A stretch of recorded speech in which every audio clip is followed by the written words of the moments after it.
Hi friends, ఈరోజు నేను బిర్యానీలోకి మసాలా కర్రీ అయితే ప్రిపేర్ చేస్తున్నాను.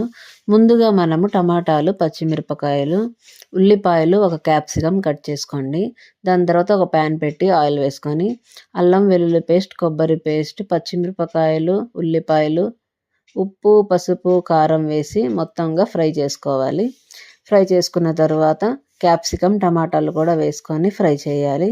ఈ మొత్తం కలిపేసి ఫ్రై చేసిన తర్వాత అందులోకి కొన్ని వాటర్ వేసి ఉడికించుకోవాలి. ఈలోపు ఇందులోకి కొంచెం మసాలా అయితే ప్రిపేర్ చేద్దాము. జీడిపప్పు, కొన్ని పల్లీలు, ఒక స్పూన్ నువ్వులు వేసి మిక్సీ తిప్పేసుకొని పేస్ట్లా చేసుకొని ఇందులో కలిపేసుకోవాలి.